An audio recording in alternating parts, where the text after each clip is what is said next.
Welcome to our Business Gateway webinar, the Marketing Conundrum. So the question is, how do businesses communicate during and after COVID-19?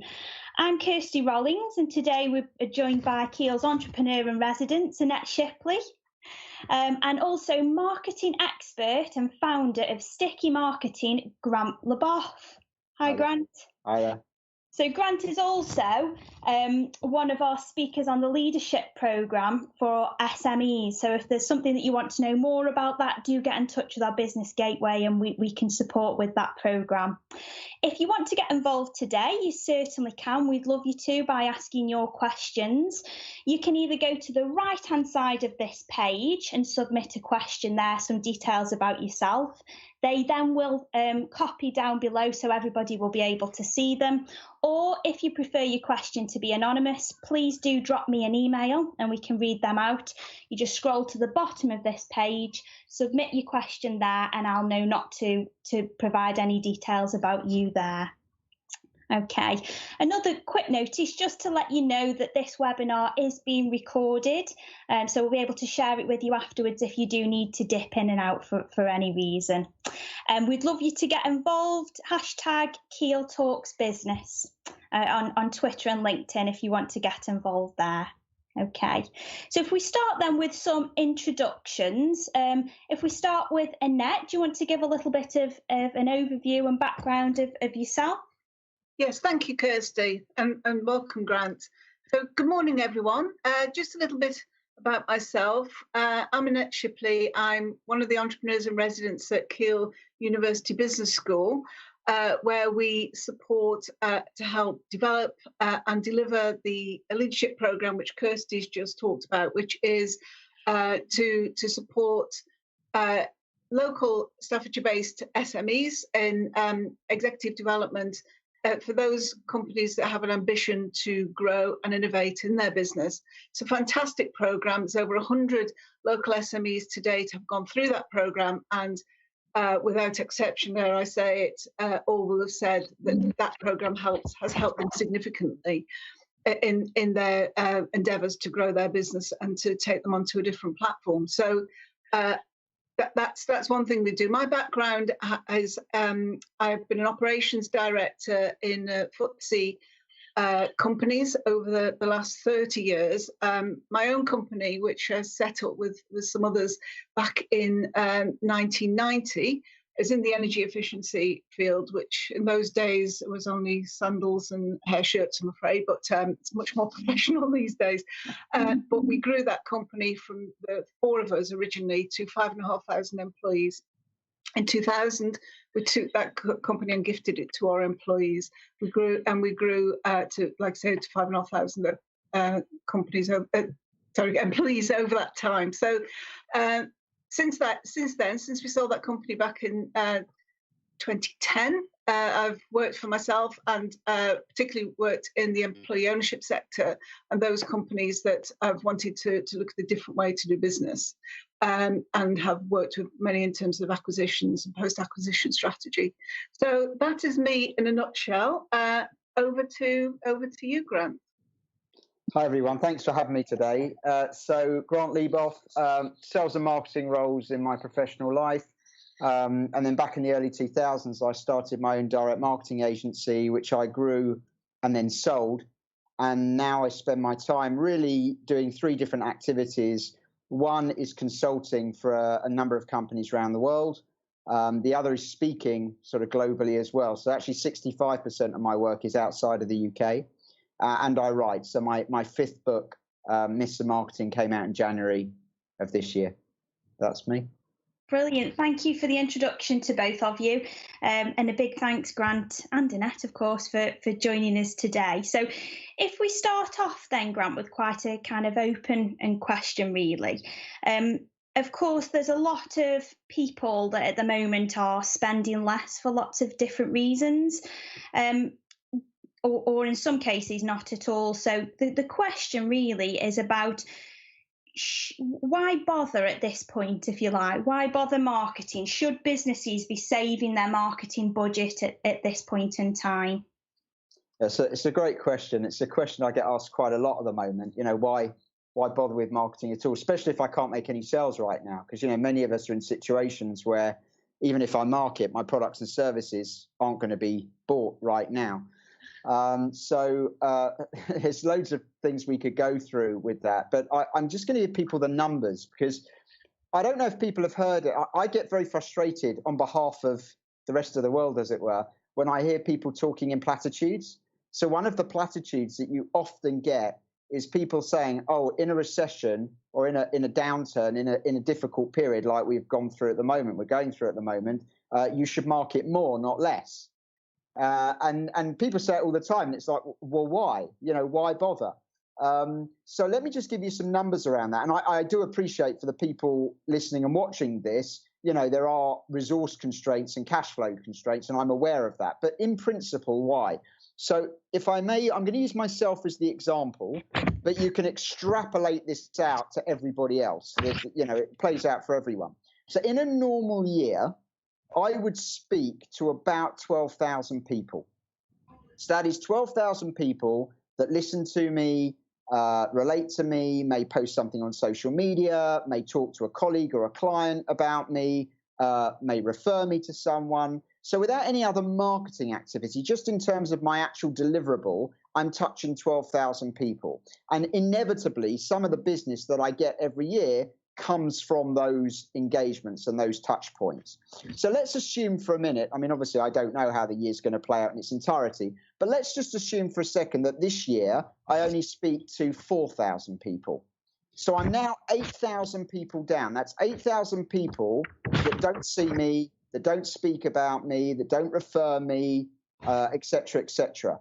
That is a shortfall, because if those people are responsible for some of the work that comes into my business, I'm going to get less business next year. And in actual fact, if I then get less business next year, it could even have a knock-on effect into 2021 as well. So then, of course, the simple question is, how do you make up the shortfall? If I'm only going to speak to 4,000 people this year instead of 12,000, how do I make up that 8,000 deficit? And therefore, the simple answer is, well, communicate more, be out there more, be proactive more. So that is the reason why you should be marketing more, if it's possible, and not even the same as normal, but more. And of course, that extrapolates out to any business listening to this: less customers, you know, servicing less customers, less referrals, et cetera, et cetera. So they are the basic numbers as to why it's actually very, very important that you actually increase your marketing efforts and at least keep them the same. But to reduce them, you can see why that becomes a big threat. That's super. Thank you very much. It's a really full answer. And I think it does seem to be counterintuitive to some people at the moment that that we should be spending more in at this time, in the bad times, and I think that's explained how that makes sense and why it makes sense to do that. And so you've said in the past, and I love this quote, and forgive me. So certainty isn't persuadable. So, which is a great quote, and it's that selling hasn't always been about influencing the buying criteria. How do you alter the customer's paradigm in that sense?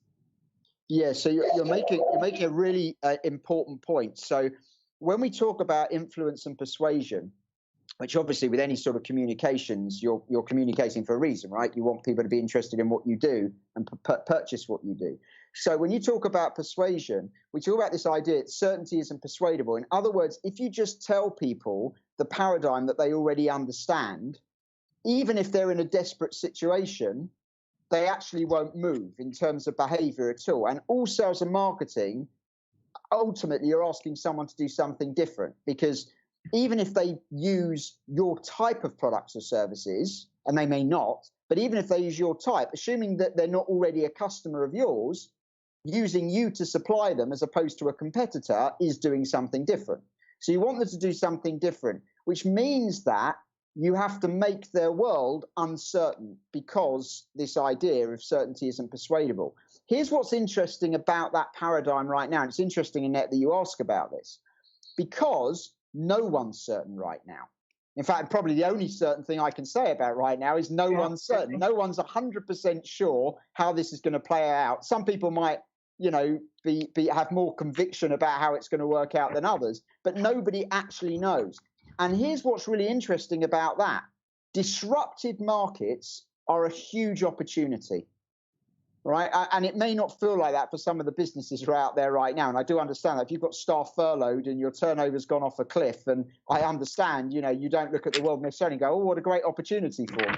But actually, in principle, it really is a great opportunity, because here's what's interesting. There are going to be very few of anybody's prospects or customers out there right now that will assume they can do everything 100% the same as they did before this pandemic broke. In other words, everybody's going to be thinking about having to change slightly, alter what they do, look at their value proposition, go into slightly different markets.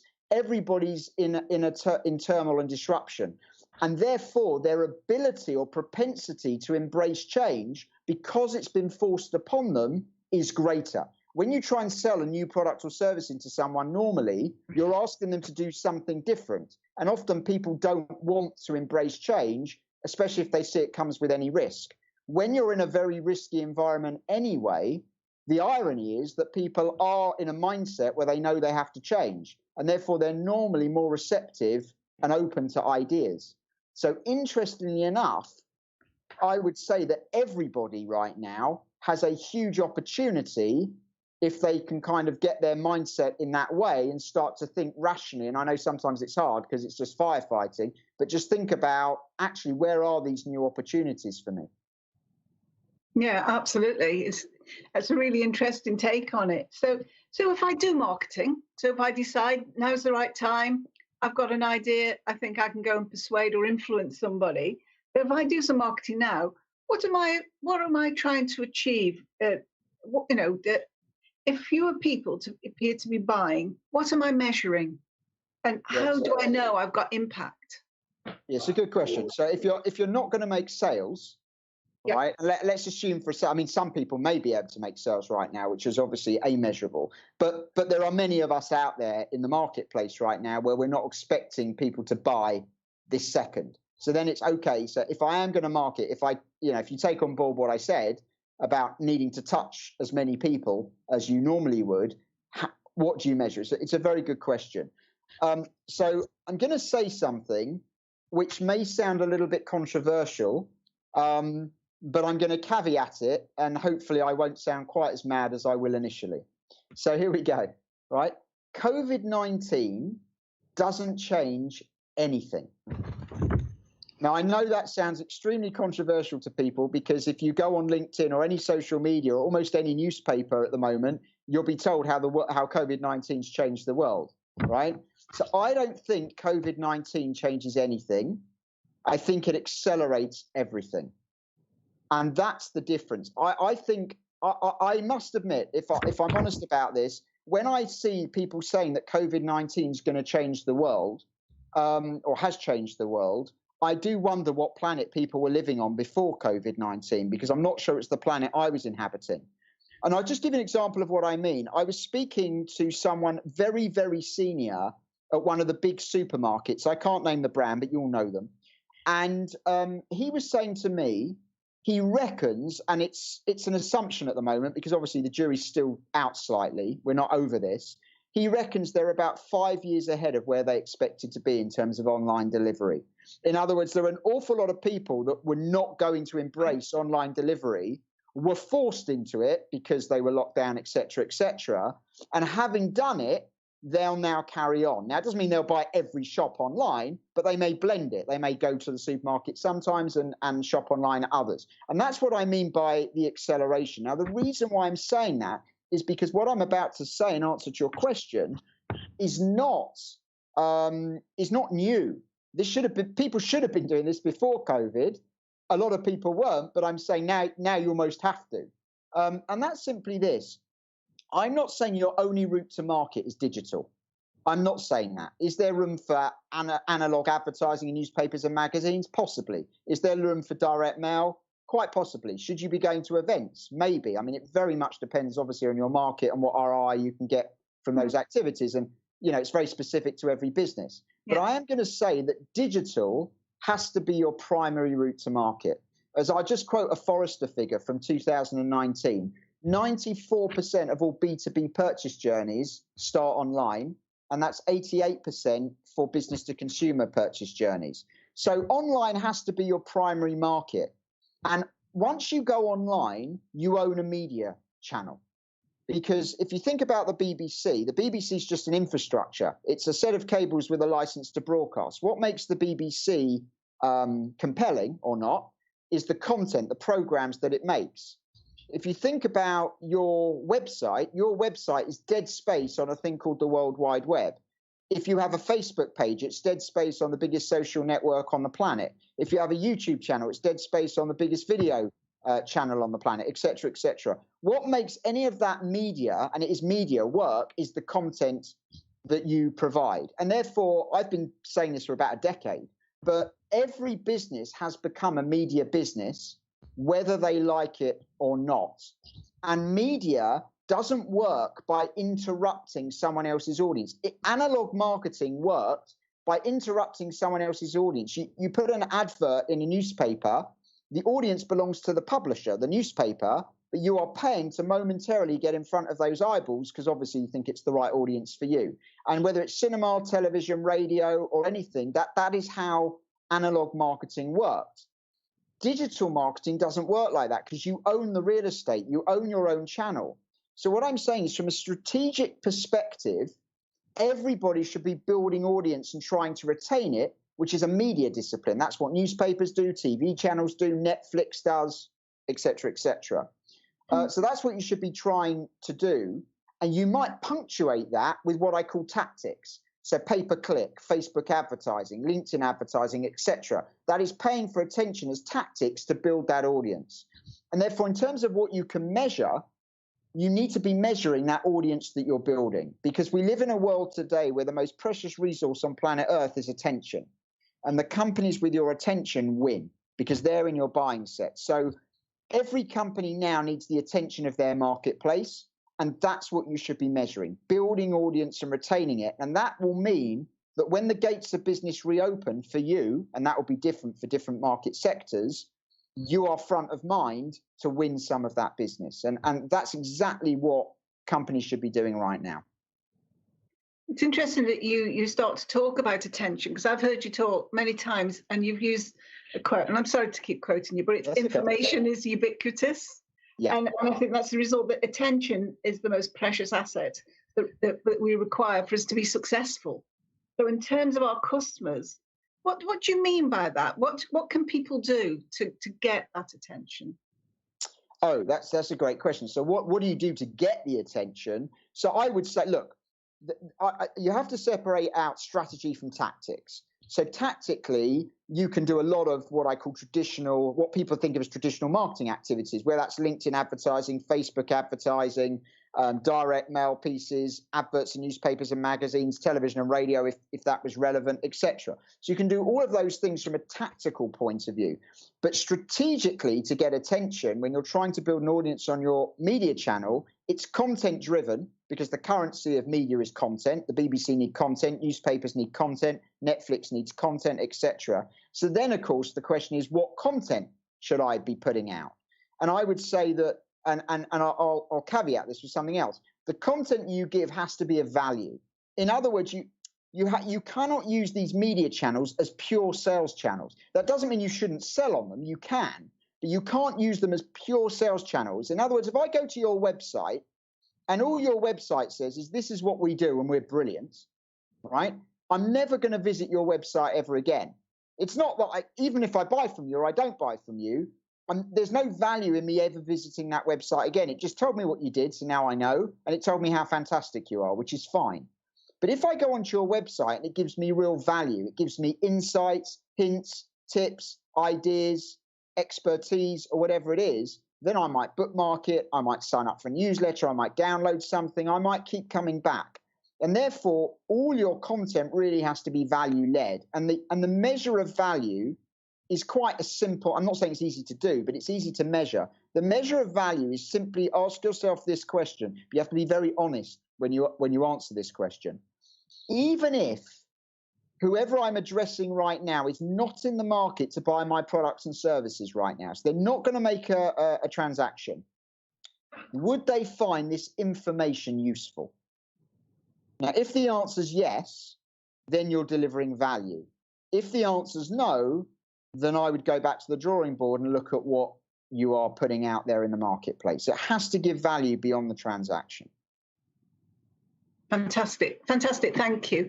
Kirsty, can I come to you for a second? Have we got any questions that you'd like to put from the audience that you'd like to put to Grant? Yeah, absolutely. I think one that's just come in kind of does tie in a little bit really with what's just been sort of said about the content that we're sharing. Maybe this would form part of the answer. So this is an anonymous question. It's from somebody who owns a hair salon. So the question is, how do you market effectively when your business is currently closed? So I own a hair and beauty salon, which is hands-on service, but we're unable to currently deliver. We pride ourselves on personal service, which is very difficult over video or messages. Okay, so it's a great question. If I may, can I answer it in two parts? Because there are two parts to the answer. So the first part to the answer is this: you can't communicate if you've got nothing to say. And the thing is that the word marketing, the reason why we call it marketing is it comes from the marketplace. And unless you understand the marketplace, you're in trouble, because actually you can't communicate anything. And I'm not suggesting the hairdresser, by the way, this hairdresser in this hair salon doesn't understand the marketplace. But what I'm saying is, at the moment, I would argue that nobody really understands their marketplace because it's in a state of flux. And I've got to say, when we were locked down, I panicked. And I don't mean panicked for my business. I mean, because I already told you that I speak to 12,000 people a year on average. So without breaking a sweat, just because I'm out and about, shaking hands, talking to people, etc., I get quite a good pulse on what's going on in the business world. I don't really have to work at it. When you're out and about that much and you're talking to that many people, it's not that hard to get a sense of, what's going on in the sentiment. So I was locked down in my home office where I am today. And I'm suddenly thinking, the only people I'm interacting with are my wife and children. As wonderful as they are, they don't have much business intelligence to share with me. So now I'm thinking, how am I going to understand what's going on in the marketplace? And I made it my business from that day on, and this was about 7 weeks ago, to have 4 or 5 conversations with prospects and customers. Only have to be 15 minutes, normally over Zoom, but it can be over anything.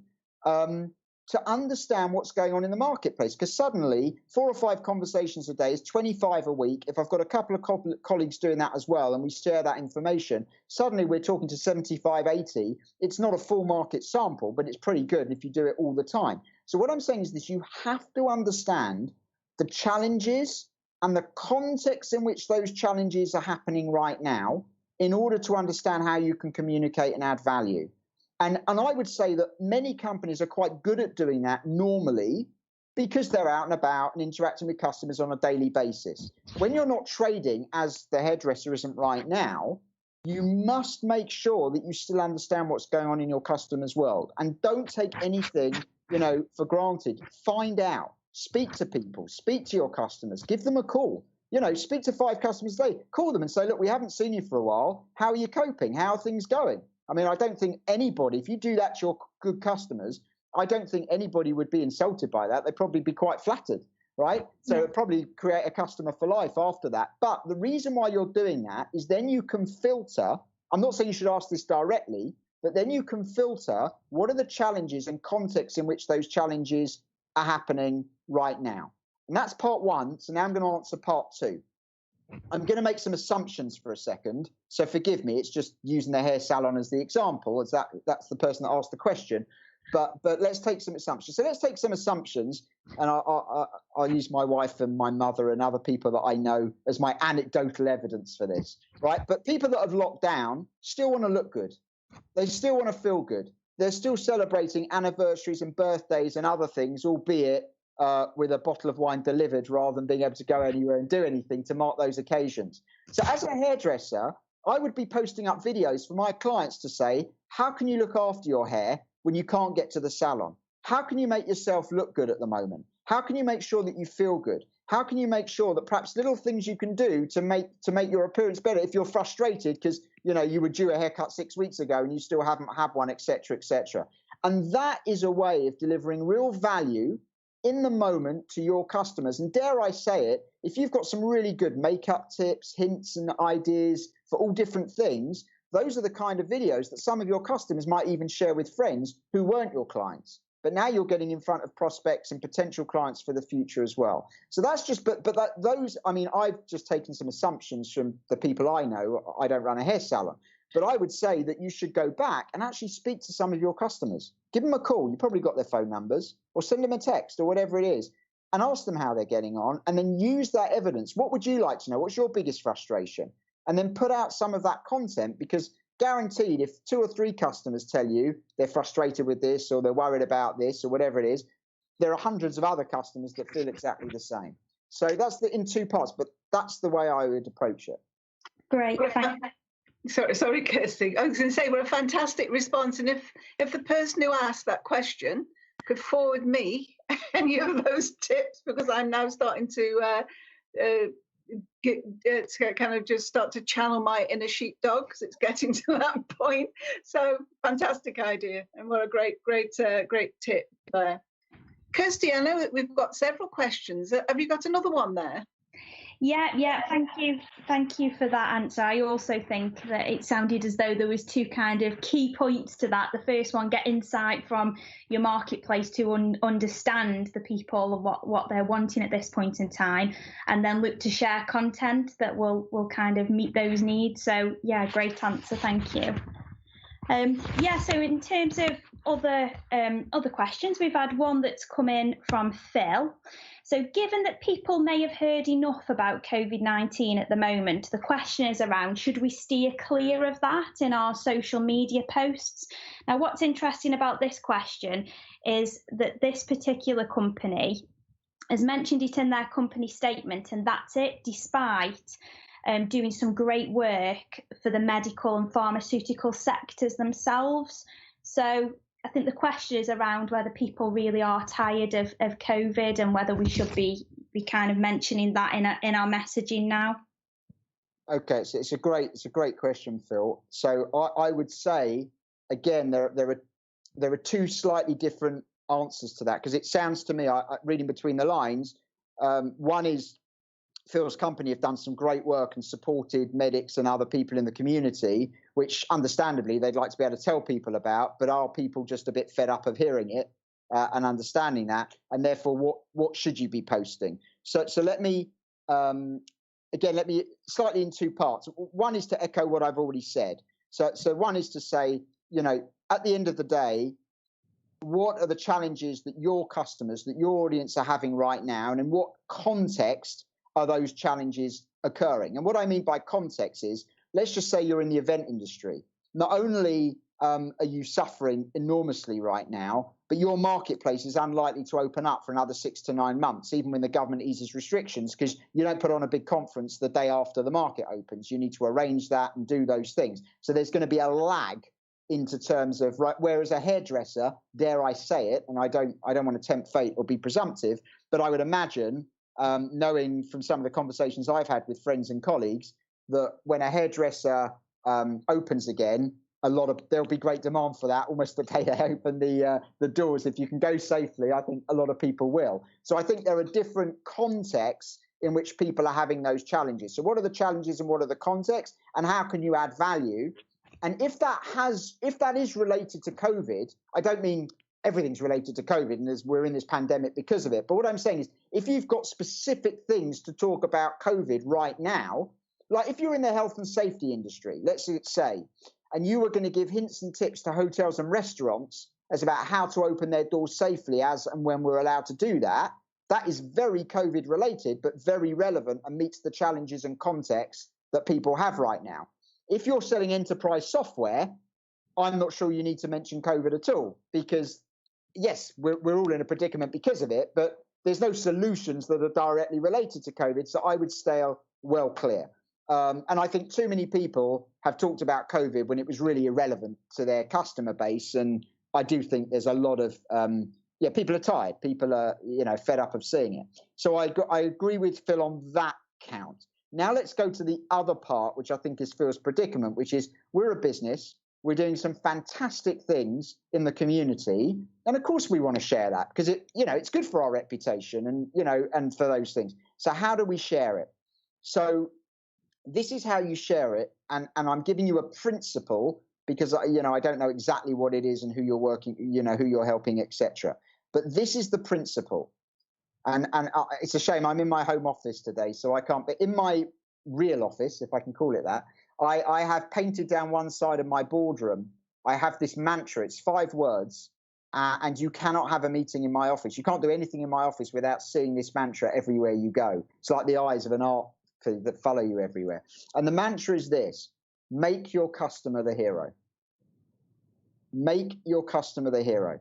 The danger, Phil, is that if you talk about all the great work you're doing, as admirable as it is, and as appreciative as a lot of people will be, it's all about you. This is who we are, and this is the things we've been doing for the community. And it becomes all about you, and people aren't interested in that. But what if you can flip it and make it about them?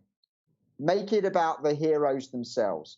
Tell the story of one of the medics that you're helping. Tell the story of one of the nurses. Tell the story of how that equipment that you sponsor got to somewhere and the people it helped. Don't make it about you. Make it about them. Make them the heroes. And then you are part of the story de facto. So in other words, people will get that you've done the help because somewhere within the story that will be there and people will understand that and they'll get that. But it isn't about you, it's about them. Make them the heroes. And often that isn't what you say that changes, it's the way that you say it. And when you make other people the heroes and not you, the message is much better received and much more interesting, I would say as well. So that will be my principle. Okay, absolutely fantastic. I think the message there very much so is about storytelling, I suppose, as well, isn't it? How we talk about our businesses, but wrap it with a great story that's meaningful and it's real. But it's just those so powerful, even if we do that internally as well as externally. So just turning to communications just for a second, how would you frame, given that these are the challenges that people have, how would you frame your communications in a way that people are receptive to it? So, you're talking there, advising people like, well, this is how you might want to place your story. This is how you might want to be able to start to communicate with your customer. So how do you frame those communications in a way that people are receptive to it? You know, as we said, people are furloughed, they may be in a challenging place. What does that mean? And how do we ensure that those communications are well received and appropriate? Yeah. To get it wrong would be a nightmare, wouldn't it? Yeah, it's a good question. So I would say this: the cardinal sin in communications, the number one sin, which is unforgivable, and people, it really does irk people, depends what the comms is as to what a greater or lesser extent, is to be irrelevant. When you receive any irrelevant message, it's just annoying. If you get an irrelevant email, it's annoying. If there's an irrelevant advert on TV, you just find it annoying. Any irrelevant communication just becomes an irritant. And when we're so attention poor, and when we're so plugged in with the WhatsApps and the tweets and the Facebook messages and the emails and the phone calls and everything else, you know, we're sifting through so much that when we have to sift through stuff that's irrelevant, and then worse, irrelevant that we didn't even ask for. I mean, it's one thing if a friend of mine sends me something that's irrelevant. It's quite another when it's a company I didn't even ask to get in contact with me who sends me something through that's irrelevant. I'm even less tolerant of that, as we all are. So irrelevance is the number one sin of comms, if I can say that. So then the question that you should say is very simple. How do I ensure I'm relevant? How do I ensure I'm relevant? And I would say a number of things. Some of the things we've mentioned already, but number one, make it about them and not you. As soon as they're the heroes of the communication, as long as it's about them and not you, it's already more relevant because people are interested in themselves and their own reality. They may not be interested in you. So let's take our hairdresser, right? If our hairdresser says, oh, we're going to be open for business in another few weeks' time, can't wait to see you, that's just irksome because it's all about you. But if you say, here, look, we can't wait to get you through the gates, you know, to see you again in our business. But until then, here are 5 great tips to look after your hair. Until then that's about me. And it becomes relevant. So, you know, make it about them, understand the challenges. And it doesn't matter if you make sure, I mean, the word is empathy, right? If you make sure that you truly understand your customer's world, you know, they could have furloughed 95% of their staff. But if you acknowledge that that's happened and then you produce communications to acknowledge that and add value around that situation, you're relevant and you'll be well received. If you kind of ignore that situation, just say, here, this is what we do. Would you like to buy some? Clearly, it's insensitive and people are going to get very upset. So I would say that the golden rule of everything is to be relevant, because once you're relevant, it's hard to go wrong. But if you're going to be relevant, that means making it all about them, make them the heroes, meet their challenges, and then add value around those challenges. And, you know, and dare I say it, by the way, you can sell things when you add value around those challenges. Let's go back to our hair salon. And I'm not saying this is doable, but I'm just using an example. When you give the 5 top hair tips, you might say, and if you're short of product right now, right, we can deliver some of that product. Now, that might drive some product sales, all right? But actually, if I'm sitting in my home and you've given me 5 top tips and one of them is about using conditioner, which I don't normally do and I don't have any, and you're recommending it, I might say, you know what, I'm willing to mail order that. Yeah, deliver it to me, thank you. So I'm not even saying you can't sell, but it's the way that everything's framed that you have to be careful with. Yeah, absolutely. Fantastic, thank you. Kirsty, do we have another question?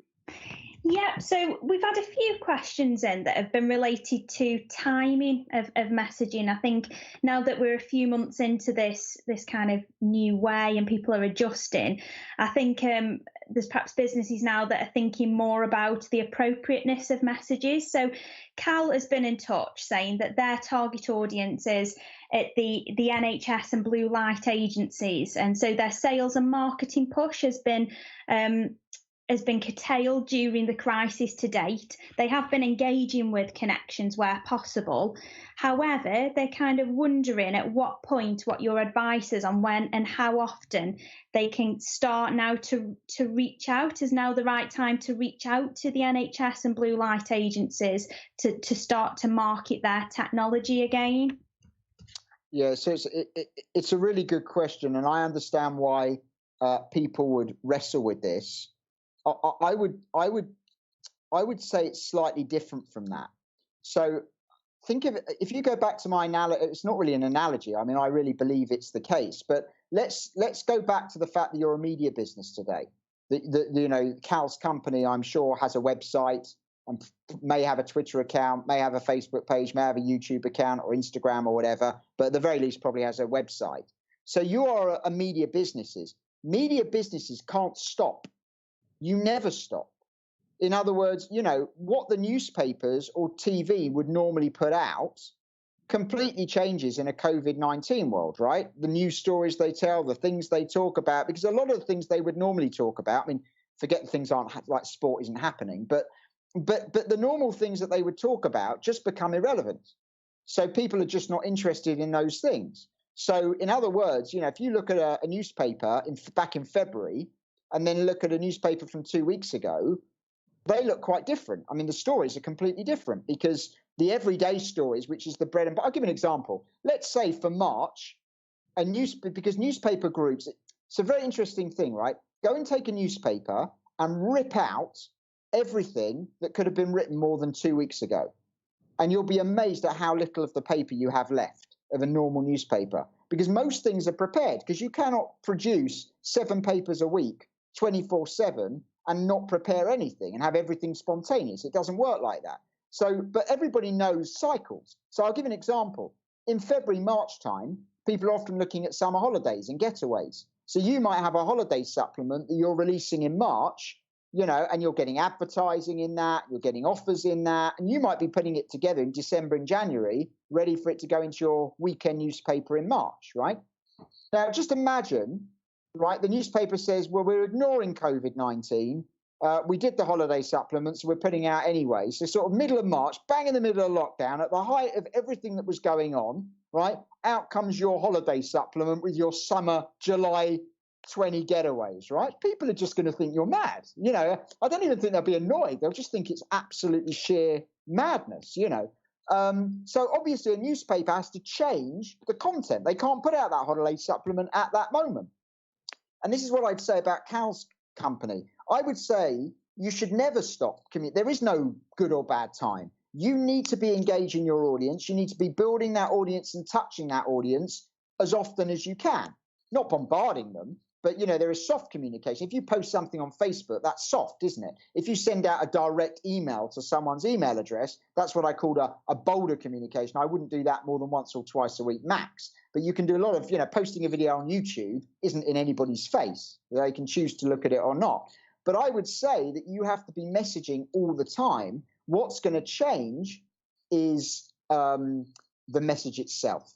So if your NHS and blue light, agencies are the people that you're communicating with, in the height of lockdown, you might just be posting light relief. You might be saying, look, we know you're going through a hard time. We're just going to become an entertainment portal for 2 weeks, just so you can have a laugh, because life's pretty tough for you guys at the moment. And post some funny cartoons and, spend some time surfing the web and finding the best of the funny stuff to share with them. So you become almost a portal, a curator of some of the better stuff that they can just look at in a 10-minute break or whatever else. Call it a coffee break site for 2 weeks. As you start to come out of that, then you might decide, okay, what do the challenges look like today? Are they starting to think about what business looks like post-COVID? And what are they starting to think about? And how can you add value around that? So you just have to understand, it's what I went right back to. Marketing comes from the market. And, you can never be too close to your customers and prospects. You can never know enough about them, right? You just can't, right? So you need to stay as close to them as possible, understand as much about them as possible, and then, their situation, their challenges, their context, what they're thinking about, and then you can add value around that. So, where are they right now? If you know, that's great. How can you add value around that? If, Cal, you're not sure, go ask. Make some phone calls, send some emails, listen on social media, look at some hashtags, look at what some of the big influencers in your marketplace are talking about, and make sure that you really are in touch with what's going on, and then start to think about how do we add value around that. Fantastic. That's great advice there, Grant. Just on that subject, so if you're doing that and you want to get it right, how do you use that also to reassure and use the right imagery, because it's not just about the words you use. So, the imagery is right. And how do you conduct yourself when really the economy has been hijacked by COVID and COVID-related issues? How do we reassure and use the right imagery from our companies to be able to help to get our message over? Yeah, so it's a brilliant question, and it's quite an involved thing. I'll try and keep it kind of sensible for everybody to listen, because it's a brilliant question. It's very, very involved.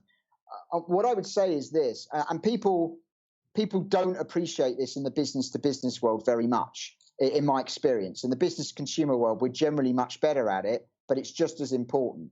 And that is thinking about your emotional deliverable to the customer. So in a consumer world, people think about the emotional deliverable.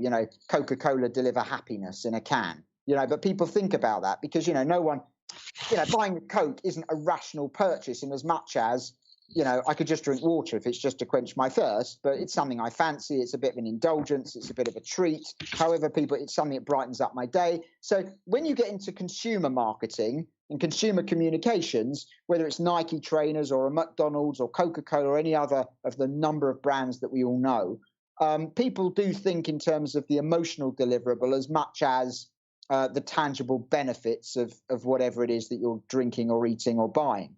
But in the business world, people tend not to think like that as much. They tend to think in terms of what do I offer and what are the rational benefits of that? What does my software do for that business? What do I deliver for that business in terms of my consultancy, my expertise, or whatever it is that they're buying? And actually, that's not good. All right. Even in the business to business world, or especially in the business to business world, you have to think about what your emotional deliverable is. Because without boring, my background's cognitive behavior, without boring everybody with the science, scientists, behavioral psychologists are in vehement disagreement with each other as to whether our subconscious and emotional mind makes 90% of our decisions or 95%. In other words, only the rational mind, the conscious mind, only is making about 5 to 10% of the decision making, which leads to one of my favorite quotes of all time, which is by a gentleman called Jonathan Haidt, which is spelled Haidt. He's written a few books, but the book this comes from is called The Righteous Mind. And in it, he says, the rational mind thinks it's the Oval Office, where really it's the press office. In other words, the rational mind thinks it's making all the decisions, but really we make all those decisions emotionally on feel, and then we post-rationalize them afterwards. Sometimes we're not even aware we're doing that, but that is basically how we do it. And of course, in the business world, you need to give people the rational arguments, because I've never been to a board meeting in my life of a PLC where someone quizzes someone and said, why did we go with that supplier? And the person answers, well, it just felt right. I mean, that's just not an acceptable. It's probably the truth, by the way, most of the time. But in business, that's not an acceptable answer. You have to reel off some very sound arguments around price and convenience and et cetera, as to why that you bought something the way that you have. But what I'm saying is you have to understand emotionally what you're delivering. Are you delivering reassurance? Are you taking the risk out of something for people? Are you giving them confidence? Because in answer to your question, Annette, if you don't understand emotionally what you're trying to deliver, you won't deliver it. Because, if you want to deliver confidence, as an example, there's a language to confidence. Mm-hmm. There's colours to confidence. I mean, colours change depending on where in the world you are, but let's just keep it in the UK. Blue is a very reassuring colour in the Western sort of culture, which isn't necessarily true in other cultures. But, so what's the colours that you should be using? What's the images that you should be using? What's the language you should be using? Let me give you an example.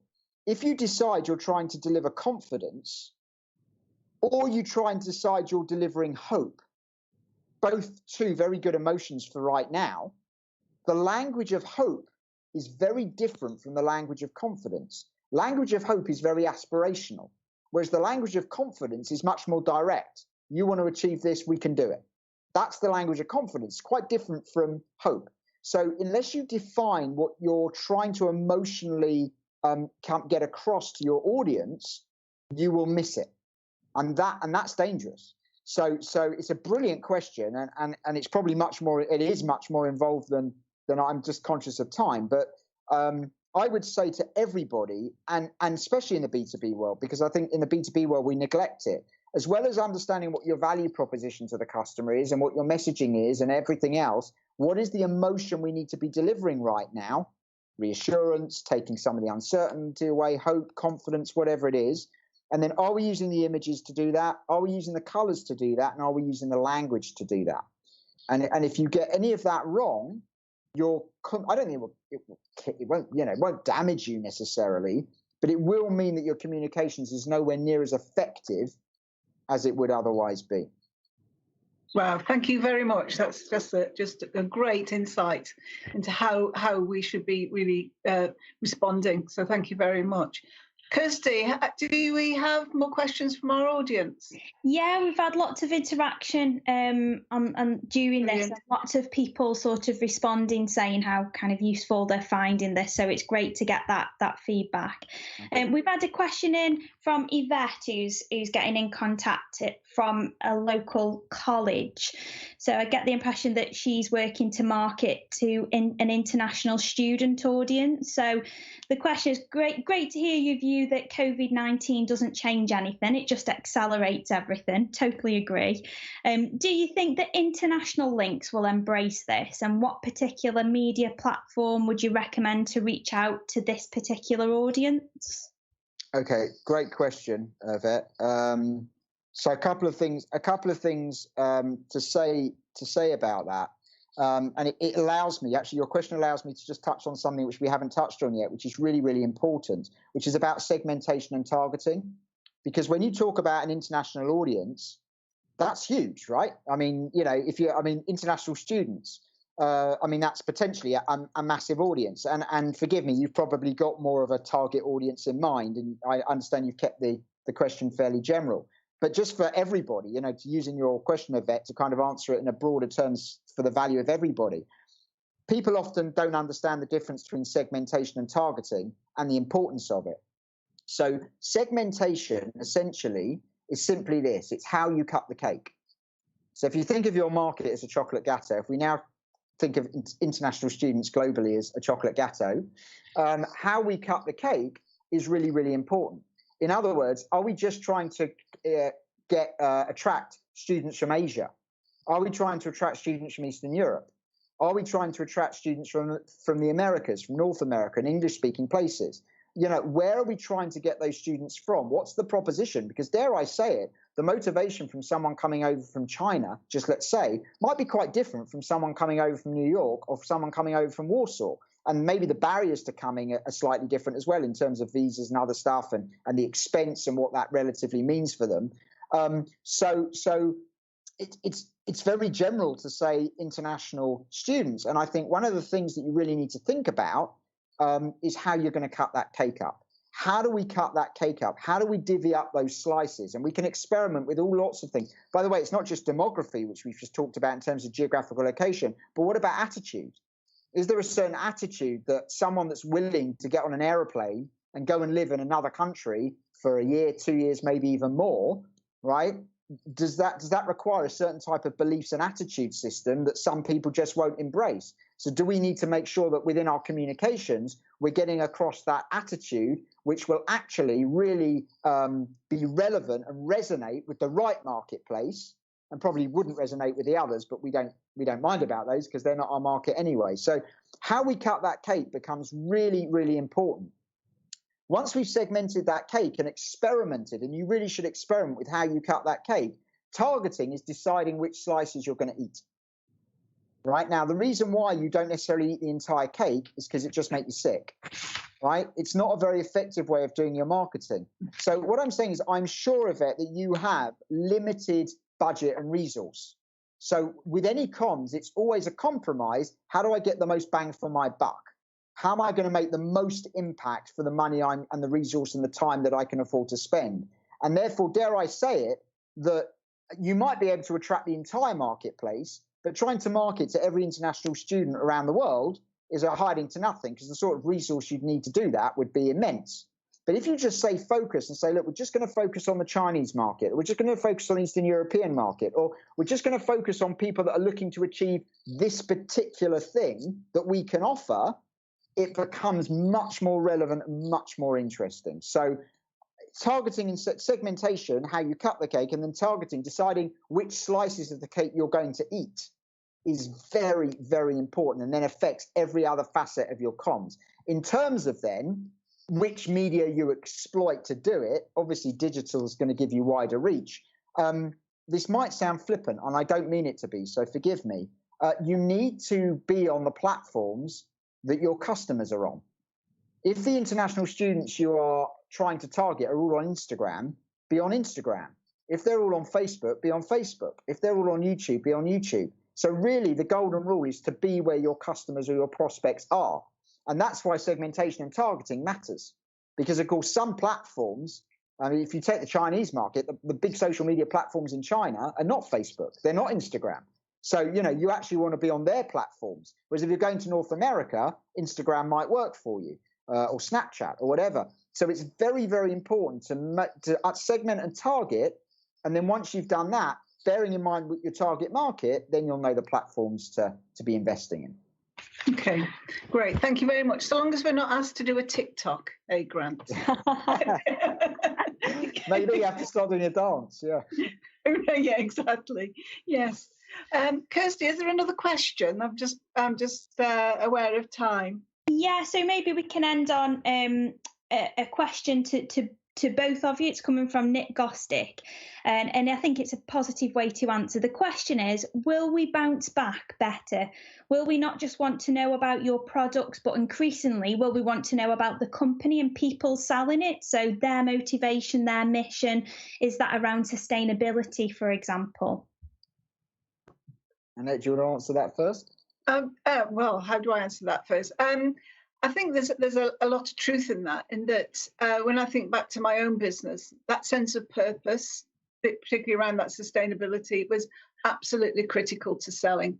It wasn't, so that when you're actually selling your product and what you're doing, it's also selling what you're about as an organization, because it's what you were saying before. I think it alludes to that, and that sense that there's so many the same products on the market. Why me? Why should you have my company's product? And I think if you can then buy into what the sense of purpose of what you are about as an organization, whether it's your values, whether it's your branding, whether you say something about your ethics, just how that you not only say what you do, but you do what you say, and there's no gap or integrity gap, as I call it, within what you are as an organization and what you do in terms of selling. To me, that in my business, that became really very important and became the crux of how we did. It was how we did our business. Lots of people could actually buy from different places on what we did, but actually they chose to come to us because they thought we had the same value set, that we were an organisation that said what we were going to do, and we did what we said we were going to do. And there was so we built trust around our brand, and that we become. For me, it was that it's been an overused word actually in the last week, integrity, but it's what I would call the integrity gap, that there is none within your organisation. So and sustainability, that was actually what my business did. So in terms of that sustainability, it's also about being a sustainable business. Not only that you're in the market of sustainability, but you are a sustainable business, and therefore your business model becomes really critical as well to how you sell and how you use that as a vehicle for selling. So. Yeah. Well, it's a good answer. I know I'm aware of time, so I'd say we can have a few more minutes. So if you want to. Okay, I'd say to Nick this. I think it's up to you. So what I mean is I think disruption creates opportunity for people, as we said right at the beginning of this, and therefore I think the tragedy for any business, any company out there, is when this is all over, they just go back to business as normal. I mean, that's your choice, of course. You can do that. But I think the opportunity is to seize some of the good that's come from this. There's been a lot of bad, but there has been some good. The work-life balance, the working from home, people understanding the flexibility, the fact that perhaps we don't always have to jump in a car, and that's better for the environment. There are a lot of lessons we've learned over the last couple of months, which could be a force for good moving forward. And I think it behooves all of us to take some responsibility in our own businesses and say, no, we choose not to go back to business as normal. We are going to embrace the positive lessons that we've learned from the last 2 months, 3 months, whatever it is, and utilize that. And I think the businesses that do that will be better businesses for it and will reap the rewards for doing that. I think the tragedy for anybody is to go through the pain that we've been through individually and as a society, and then just forget the lessons and go back to normal. I would completely concur. I would completely concur. And I guess it's at that point. Thank you so much, Grant. Pleasure. Absolutely fantastic. You know, if people want to know more or listen to you more, they should look to come on the Mercier Centre Innovation Leadership Programme, which is open. So if people are interested in that, please come forward through Business Gateway and make your application. You're always a fantastic speaker, and people just get so much from what you say. So thank you so much. And thank you everyone for joining us. Kirsty, is there something you want to close on there? Yeah, I'd just like to echo what Annette said. It has been a genuine pleasure listening to you, Grant. And I've just seen on the feed we've had Andrew get in touch saying Grant Leboff practicing what he preaches, adding value, answering with great specific examples, compelling and inspiring as always. Wow. And I thought that was perhaps the best way to kind of end. So thank you, Grant. Thank you, Annette, as well for today's session. A big thanks to Hickson Group, who've hosted today's platform. And thank you to everybody who's attended today, who's listened to what's been said and who've got in touch with questions. Please, if there's anything you want to follow up, or if you yourself have got a problem that needs solving for your business, there's lots of ways that we at the Business Gateway can support with that. So please do get in touch with us at the Keele Business Gateway. And coming up, we've also got another webinar on the 3rd of June. The title of that is Making Your Business More Resilient in Times of Economic Crisis. So do please feel free to join us for that. And of course, the conversation will continue with this and all of our webinars using the hashtag Keele Talks Business. So that's everything for now. A big thanks once again, and we look forward to seeing everybody in terms of the audience at our next webinar. Thank you. Thank you. Thanks, everyone.